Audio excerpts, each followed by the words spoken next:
เทเสาตอมอเด้อทำอิฐเขาขุดดินอย่างสิเนาะขุดเป็นเสาอย่างสิเป็นเสาเท่านี้เขาก็มาแป้งแล้วต่อมาเขาก็เอาทรายใส่พื้นหน่อยร้ายก็แล้วแต่เนาะทรายใส่พื้นแล้วก็เขาก็พดน้ำให้มันเปียกเนาะเพื่อที่จะเทปูนจากนั้นเขาก็มาเทปูนเด้อคุมได้เทปูนนะ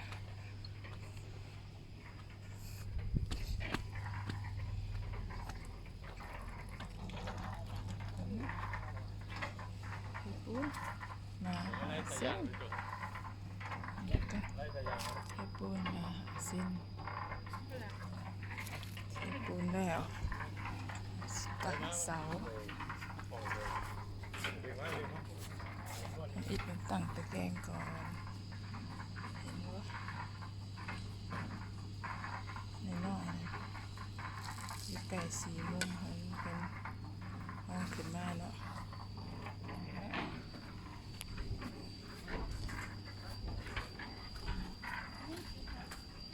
จากนั้น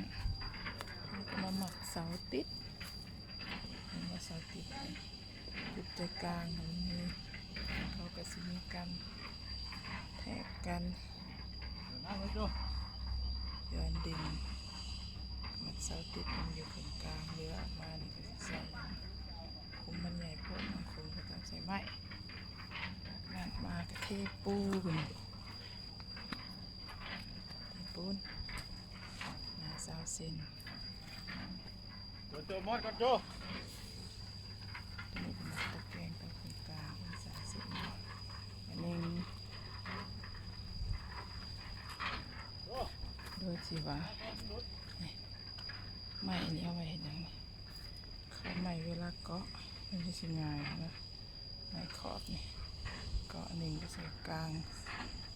เสาแต่เสาตัดกันเวลาเขาเทเขาก็ต้องค้ำเสาให้มันสวยก่อนค้ำเสาให้สวยก่อนเสาอันนี้มันเสาเสริม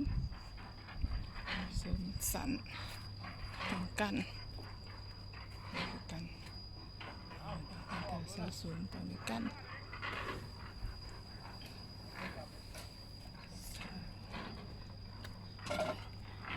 เสาเส้น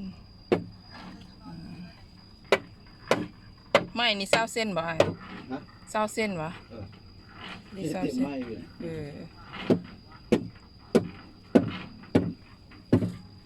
เขาก็จะกั้นบ่แม่นสิจำเป็นต้องสีขางเนาะเข้าใจแล้วขางได้มันก็กั้นแต่ขางนั่นเนาะโอ้ยเป็นสร้างเลยน้องบัดนี้นะแม่นควมได้น้องเข้าใจว่าต้องกั้นสีขางบ่แม่น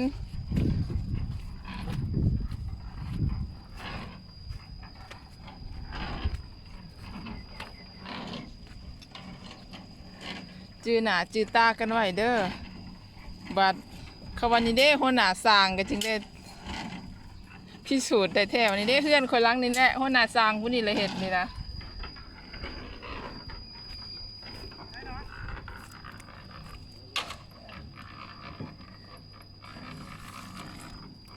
ยังไม่ได้ลงนะสวยงามสาวเสือกับเทกันเปื่อนละ